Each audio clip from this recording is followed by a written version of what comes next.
My name is Tristan, and this is the Home of a New podcast. A lot of people think the hardest part of losing something is the moment you lose it. It's not.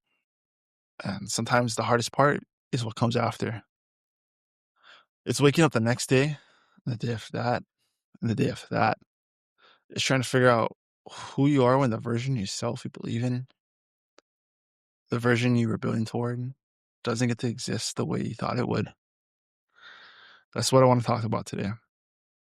Not just loss, not just disappointment, not just changing careers. I want to talk about pivoting. I want to talk about letting go, and I want to talk about something that took me a long time to understand.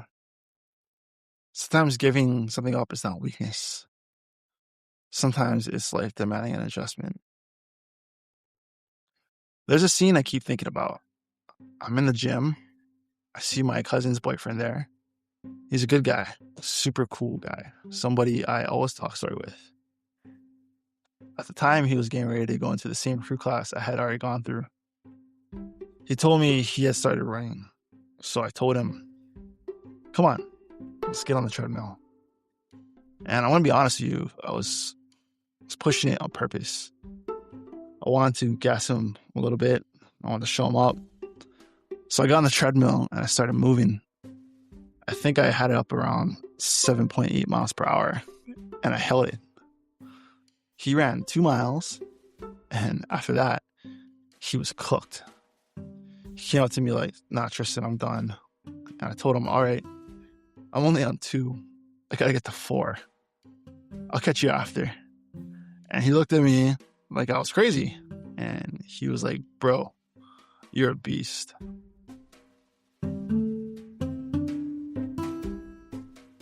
The reason that moment sticks with me is because that happened after I had gone through recruit class. After the struggle, after the confusion, after I got to my diagnosis, and after my surgery, after the heartbreak. If you had seen me in the gym, you would have thought that was just me, that I had always been that way, that I bounced back and put it behind me. But that's not what happened. What happened was messier than that, more painful than that, a lot more human than that. And to understand why losing that path hurt me the way that it did, I have to go back further. Most of my life, I didn't want to be a firefighter. I wanted to be a pilot. That was the dream. I remember being a kid at the fire department training center when my dad was getting promoted to captain. It was the same training center where they hold recruit class. I was standing there with a couple other boys whose dads were also getting promoted. A chief looked at us and asked, hey boys, what do you want to be when you grow up? The other 2 answered quick, said they want to be firefighters. And me, I said, I want to be a pilot. And he looked at me like, boy, you said firefighter wrong. That moment always stayed with me because I was proud to be there. I was proud of my dad, proud of what that place represented, proud of my family, but firefighting still wasn't the dream. Not yet. That's part of what made everything so complicated later. Somewhere along the way, it stopped being just something my family did. It became personal. It became something I wanted to prove to myself, something I wanted to earn, and something I believed that I was built for. By the time I started going through the process, I believed in it, really believed in it. It meant purpose, pride, legacy. It meant becoming the kind of man who carried that responsibility. And one thing I never questioned was whether I could physically handle it. Physical stuff was my lane. I could do 70 push-ups in a minute. I could do pull-ups while talking in full sentences. I was running 3 miles in less than 25 minutes. I wasn't even out of breath. Working out was my thing. Pushing myself was my thing. Physical training was my thing. That was part of my identity. So when I went to recruit class, I didn't walk in thinking, I hope I can survive this. I walked in believing I belonged there. Now, I knew my whole life that I had a history with heart issues from when I was born. That was never a secret to me. It was part of my story. But because I had lived a pretty normal life, because I had played sports, worked out, ran, lifted, and pushed myself for years, it had become background noise. I knew it was there. I just didn't think it was about to change everything. I didn't know something in my heart had reached a point where my body was going to start failing me in ways I couldn't explain. That's when the things started happening that didn't make sense. It wasn't just that I was struggling, it was that I was struggling in ways that were foreign to me. Running for the first time in my life became hard. Not normal hard, not this sucks, but I'll get through it hard. Wrong hard.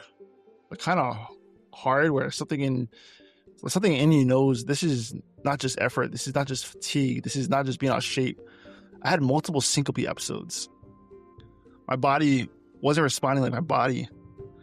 Things I had always been able to do, I suddenly couldn't. And if you spend most of your life being able to perform physically, that messes with you. You don't just lose your conditioning, you start losing trust in your own body. And in an environment like that, people don't always stop and ask what's wrong. Sometimes they just assume weakness. And that's the brutal part, when you don't fully understand what's happening to you yet. Other people start writing the story for you. There was an instructor there who had already made up his mind about me. He decided early that I was not going to finish. And when somebody in authority decides who they think you are, every struggle becomes proof to them. Every bad day confirms their bias. Every setback becomes something to mock. And he did. He mocked me. He made fun of me. He made it clear what he thought of me. And on the day I resigned, he cheered as I walked away. That kind of thing stays with you, not because it defines you, but because cruelty in the middle of confusion digs deep.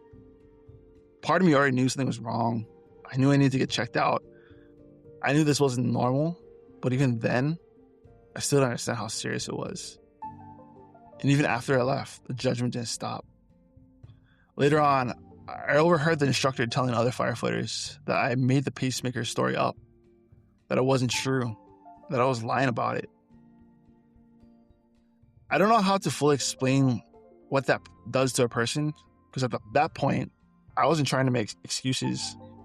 I wasn't trying to rewrite history. I wasn't trying to get sympathy. I was trying to understand why my body had failed me in a way that made no sense. I didn't have somebody take something that's serious, something involving my heart, something that led to a pacemaker implant, and turn it into a rumor that I made up. That hurt, because now it wasn't just a loss. It wasn't just a diagnosis. It wasn't just leaving something I cared about. It was realizing that some people would rather protect the story they made up about you than accept the truth standing right in front of them. And that is a different kind of pain. About a week after I left for crew class, everything changed. And the crazy part is, I didn't even go to the doctor because of the syncope episodes. I knew I needed to get checked out, but that wasn't what got me in the office that day. What got me there was something routine. I had changed insurance, and I needed to establish a new primary care doctor. That was it. So I went in thinking it was just a basic appointment, paperwork and normal doctor stuff. But because of my heart history from birth, she started asking questions. Then she asked what I'd been doing for work, and I told her I was unemployed at the time, but I had just been in a fire recruit training and had left. And I explained what had been happening, the struggles, the symptoms, the syncope episodes, what I had been dealing with physically. At first, it felt like another precaution. I had been through doctor's appointments before where they checked my heart because of my history. But this time, it was different.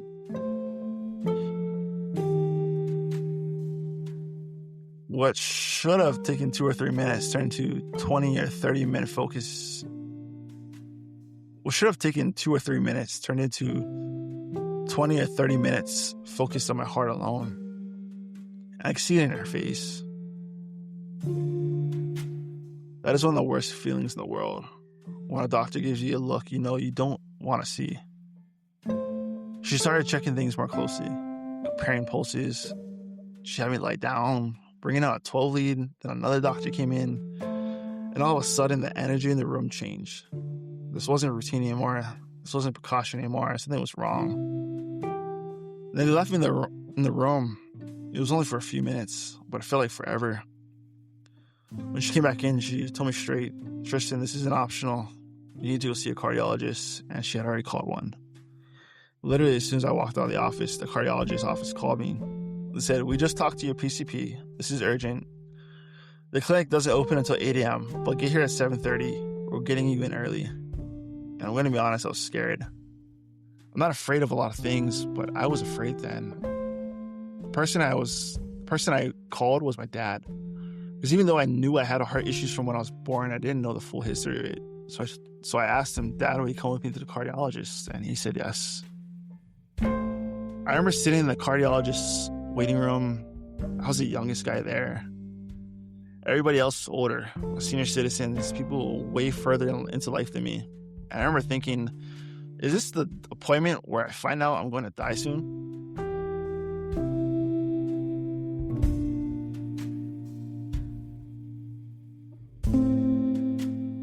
That's where my mind went. Because when you're in your 20s, sitting in a cardiologist's office after being told something is urgent, your mind goes places. Then they brought me back and started doing everything. An echocardiogram, other evaluations, a full workup, tests I had done as a kid, but this time it felt different. When I had done an echocardiogram in the past, I had been relaxed. This time I wasn't relaxed at all. This time I was laying there thinking, hurry up, please hurry up. What are you doing? What's wrong? Then they had me do a treadmill stress test. And I thought, okay, here we go. I could do this. I could show them I'm fine. That was still my mindset. I'm going to prove I'm okay. So I get on the treadmill and they're watching my heart rate. My resting heart rate was around 55. Then it goes up and I'm thinking, okay, good. Let's go higher. But then things stop making sense. I look at the monitor thinking, there's no way this could be right. Maybe the leads are wrong. Maybe something is off because there's no way my heart rate should be dropping like that while I'm on the treadmill. Then all of a sudden, I'm incredibly out of breath. Not because I had been sprinting, not because I had been pushing hard. I was basically walking up an incline and it felt hard, way too hard. I told her, this is hard. I'm having a hard time right now. And she stopped it. I remember thinking, wait, what? This is only the third stage. There are more stages than this. Why are you stopping it? Then she stepped out to read the results. When she came back in, she told me and my dad, this is heart block, high-grade AV block. She told me my heart rate didn't just dip a little. It dropped way down into the 20 to 30 beats per minute range, and it stayed there. And then she said it, you need a pacemaker. Not eventually, not maybe, not months from now. And that's when everything got even more real. Because usually when you hear about something like that, you think there's going to be a long process, some waiting, some referrals, some drawn out timeline, but that's not what happened. She left the room and called the electrophysiologist herself on his personal phone. That's how urgent it was. This was a Friday. She was trying to get me in that same day, and they couldn't do it on a Friday. So she came back in and told me, you're going in on Monday for the consultation, and Tuesday, you're getting the pacemaker. And she told me straight, if she could have me in that day, she would have done it that day. This is a hard moment to describe, because when you're young, when you're always seeing yourself as strong, and now somebody is telling you that you need surgery on your heart immediately, that's not a conversation you ever imagine having. And even with all of that being true, leaving still felt like a failure. That's the part people don't understand unless they lived it. You can have a real medical reason. You can have proof. You can have doctors confirming it. You can have surgery confirming it. And it could still hurt like failure. Because what died wasn't just a plan. It was a version of you. A version of me that I believed I was on a certain road. A version of me that believed effort would be enough. A version of me that wanted to prove something. And even though the diagnosis made things make sense, it did not make the loss hurt less right away. And it just explained it. And it's not the same thing as peace. Here's the part people don't want to talk about enough. Just because you finally get the answer doesn't mean the pain goes away. Sometimes it follows you. Sometimes it gets in the car with you. Sometimes it sits in your chest. Sometimes it shows up when everybody else thinks you should be grateful just to have figured it out. Shortly after all this, I went into a dark place, a really dark place. I went back to what I had done before for work, bartending, serving. And I want to be clear, there's nothing wrong with that work. But for me in that moment, going back felt crushing. I felt like I got thrown backward. I felt like I had seen a different future for myself, reached for it, and then got dumped back into my old life, and I spiraled. I got depressed. I felt lost. I cut myself off from the world. I put my phone on Do Not Disturb. I stopped answering calls. I stopped answering texts. I just drove. I drove around Kailo town. No real destination, just moving. Eventually, I ended up at my grandparents' grave. My papa and my granny. And I'm going to be real with you. I was not there in a good state of mind. I was not there because I had perspective. I was there because I was in pain. Deep pain. And in that moment, standing there, I felt something tell me to turn my phone back on. And so I did.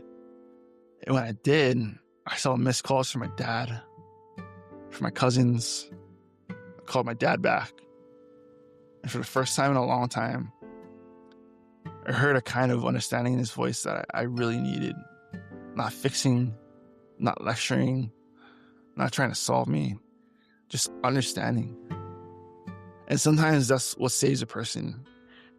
Not some perfect speech, not some movie moment. Just being reached by people who love you enough to keep calling.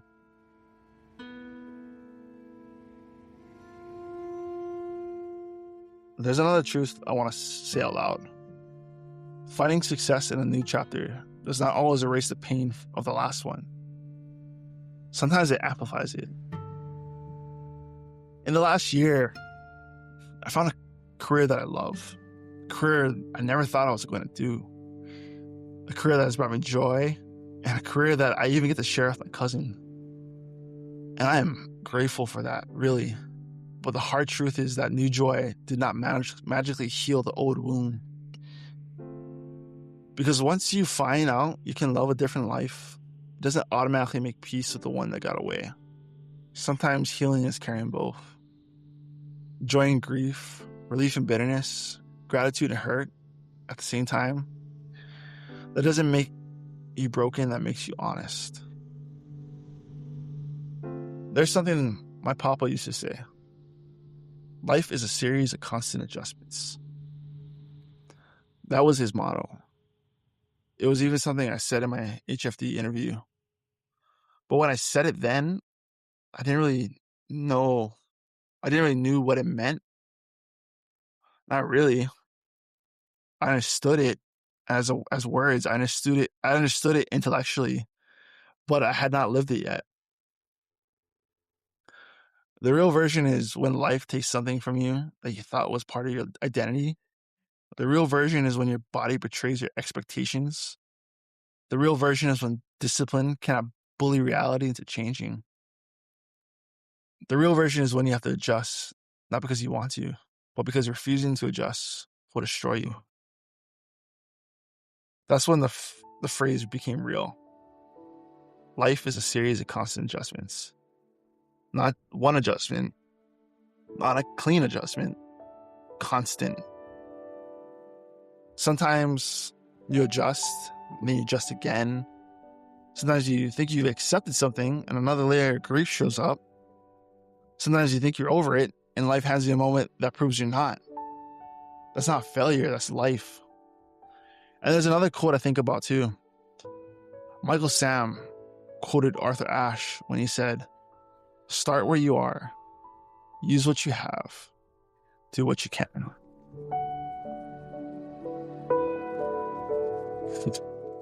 That line fits this part of my life because after everything changed, I didn't get to start from where I wish I was. I had to start where I actually was. Not where my pride wanted me to be. Not where my old dream left me. Not where people thought I should be. Where I was. Hurt, confused, angry, grieving, still alive, still here. And sometimes that is all you can do. Start where you are. Use what you have. Do what you can. And I think that's what I want this episode to stand on. It's okay to pivot. It's okay to let go. It is okay to stop forcing the future that your life is no longer giving you. It is okay to grieve that. It is okay to, if the grief stays longer than you wanted. And it's okay if the new life you build does not instantly make the old pain disappear. You're not weak because you have to change direction. Sometimes changing direction is the strongest thing you can do. If you're listening to this right now and you're in that place, maybe something didn't work out. Maybe your body changed. Maybe your plans changed. Maybe the thing you thought was going to define your life is no longer there. I just want to say this. You are not done. Even if it feels like part of you died, even if you're angry, even if you're ashamed, even if you're still carrying bitterness, even if you haven't turned that pain into some beautiful lesson yet, you are not done. You may just be in the adjustment. And sometimes the adjustment is ugly. Sometimes it takes longer than you want. Sometimes it humbles you. Sometimes it breaks you down before it rebuilds you. But that does not mean your life is over. It means your life is asking something different from you now.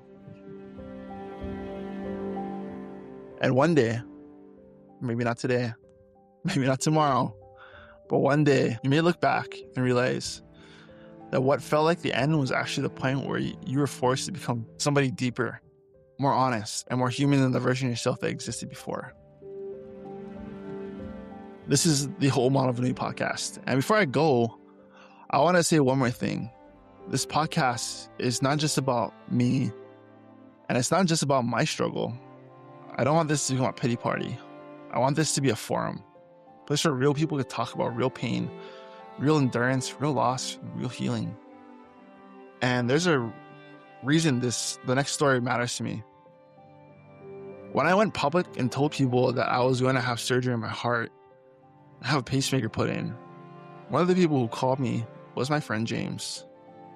And I'll never forget what he told me. He said, "Dude, I'm so glad you figured this out because I can't lose you too." And that hit me hard. Because when James said that, he wasn't just saying it as a friend who cared about me. He was saying it as somebody who already knew loss in ways most people our age don't. At that point, it had been just short of a year since he lost his father. And he had already lost his mother too. So when he told me, "I can't lose you too," that wasn't just a line. That was grief talking. That was love talking. That was somebody who had already buried too much telling me he was relieved I was still here. And that phone call stayed with me. Because my story in this episode is about losing a future I thought I was going to have. But James' story is about losing people. His mom, his dad, the kind of loss that changes the way you see the world. The kind of loss that makes you hold on tighter to the people who are still there. So the next episode, I'm going to bring in one of my closest friends, James. James has already lost both his mom and his dad, and he's younger than me, and I just turned 30. His story matters too. His grief matters too. And I want this podcast to be a place where stories like his can be heard too. I also want to be honest with you, but I'm not going to force episodes out on some regular schedule. This kind of work is hard. Finding the right stories is hard. Telling the truth is hard. And making something like this means reliving things I don't always want to relive. But I'm doing it because I believe I can help people. I'm doing it because I believe it matters, and I'm doing it for the better of the community. So the whole Mono Vanui podcast is going to take its time. I'm going to take my time with it. I'm going to give these stories the care they deserve. And when I come back, I want it to mean something. Till next time, ahoy ho.